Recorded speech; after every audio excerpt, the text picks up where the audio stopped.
Nangangaral si Jesus tungkol sa buhay, tungkol sa mga kaparusahan, tungkol sa mga consequences, tungkol sa mga kapahamakan para ma-realize ng tao na at the end, ikaw pa rin ang talo, di ba? At the end, nasa iyo pa rin, nasa iyo ang struggle, di ba? Ikaw pa rin mag-struggle. Kaya ang ipinapakita ni Jesus sa atin kung ano ang pinaka-the best solution.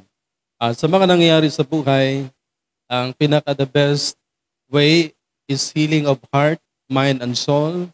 So, hindi judgment, kundi pagpapatawad ang pinakamahalaga. Okay? Hindi huhusgahan ang tao, kundi ipangaral sa kanya kung ano yung buhay, di ba? So, yun ang maganda para kay Kristo. Ang pagpapatawad at pagliligtas ang kailangan, hindi paghuhusga para maging maayos lahat. Hindi paghuhusga o to destroy but to save. So, yun ang advocacy ni Kristo. Kasi ang batas, kautusan, nag-require ng parusa sa mga nagkasala. Di ba? Kasi ang pinaka-purpose kung bakit may mga kaparusahan upang magtanda daw ang tao, okay? Upang maging matino ang tao, upang matakot ang tao sa pagkakasalang muli. So, kaya merong mga batas at kautusan at merong kaparusahan. Pero at the end, nagtanda ba ang tao? Naging matino ba ang tao? Natatakot bang magkasala ang tao? So, parang hindi pa rin. Dahil nakita ni Jesus na kahit si Yahweh ay nagtitimpi na, dahil ganun pa rin ang tao, patuloy na nagkasala. Ang ipinapakita ni Jesus sa atin is forgiveness rather than judgment. So, nangaral si Jesus, to love is better, to care, to respect as a way to goodness and cleanliness before God. So, yun ang pinakamagandang nakita ni Kristo sa pagdating niya. So, dito, ipinapahayag ni Jesus yung awareness, okay? Edukasyon. Nangangaral siya kung ano ang magandang bunga ng kabutihan o kahinatnan ng kasamaan. Okay? Ito yung advokasya ng Kristo para maintindihan ng tao ang mga benepisyo sa mga matuwid.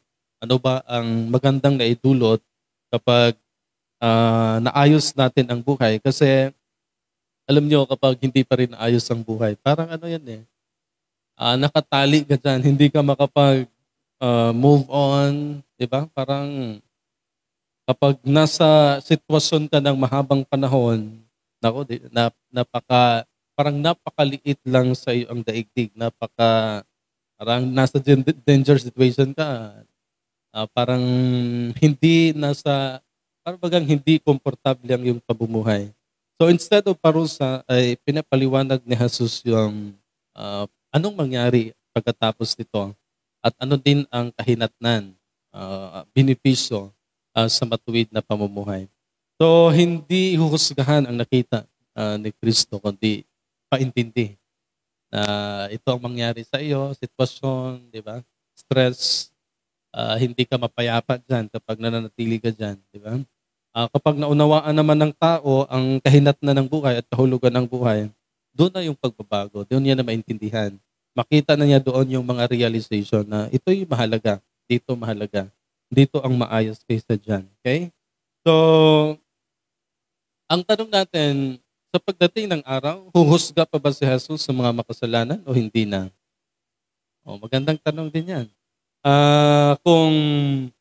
Kung titingnan natin, isa sa mga paraan, o hindi naman paraan, parang binigyan tayo ng chance ng Diyos na maunawaan ang lahat bago ang paghukom.